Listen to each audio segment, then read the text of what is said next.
Welcome back. Today I will be telling you what I think about the Bauer Supreme S190 gear. So I'll start off with the pads. So one thing I really like about these pads is that they slide very well on the ground. So there's this material. Another thing I like about these pads is that the leg channel is not too tight. You can make it very loose if you really want to, and you can move so much, you can have so much leg movement. So I like to keep my pads loose, so that's why I like it so much.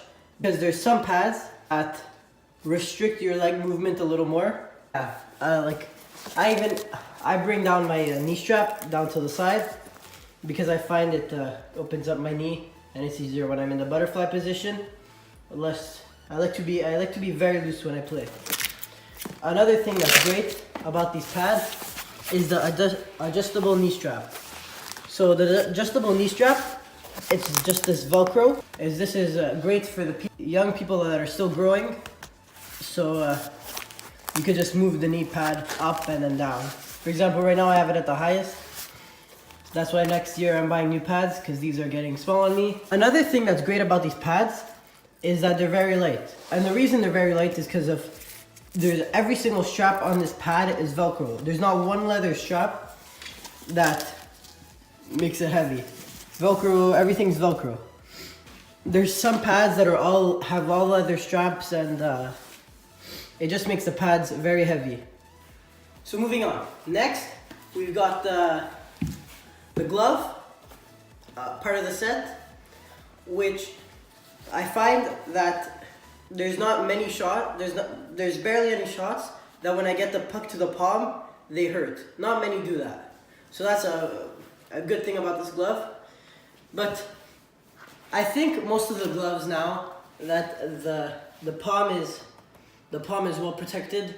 So obviously there's that sometimes that you get a slap shot to the hand and it hurts, but overall it doesn't really hurt.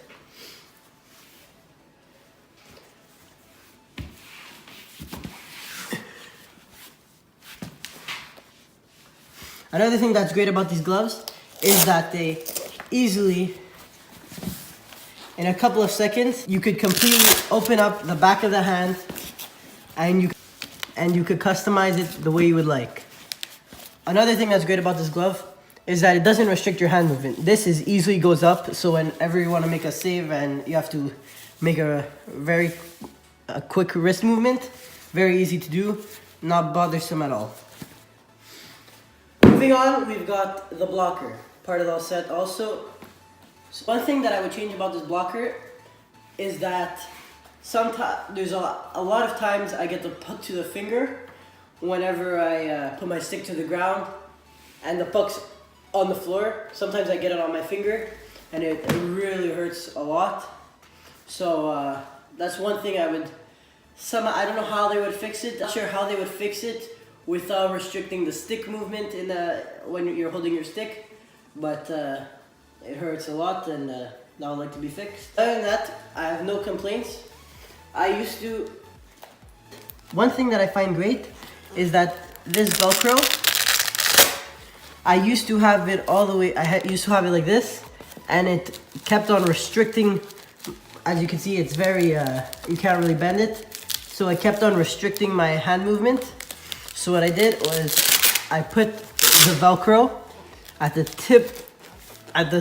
most tip of the other piece of the Velcro. Bigger channel to make wrist movements. One thing about the stick is that the stick, back then when I bought it, which was back then when it was the new thing on the market, it was one of the lightest, other than the 1S, which it all depends on your budget. For example, this stick was around $300 and the 1S around $500. So it depends on your budget, but this is relatively light.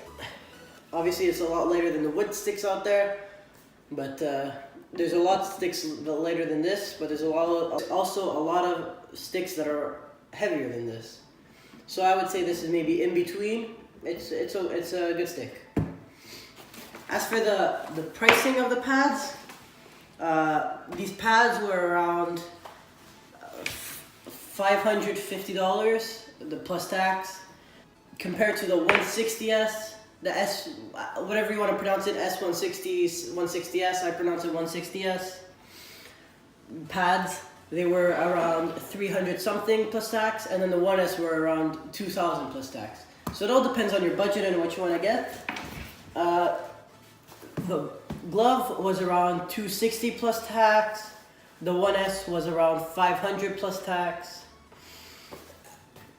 As for the blocker was around 250 plus tax, and the 1S was around 500 plus tax.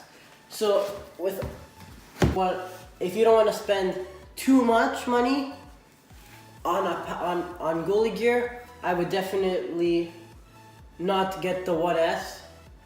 But if you want to get a high quality pad and you have the money to spend, but not too much, as for getting the 1S pads, you get the 190S.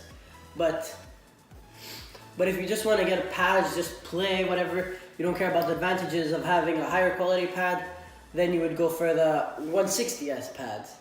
It all depends on your budget. Also, there's a lot of other gear that you might want to spend. You'd rather spend your money on that instead of pads. So it's all about opinion and where you want to spend your money and what. I want to thank you guys for watching. See you in the next one.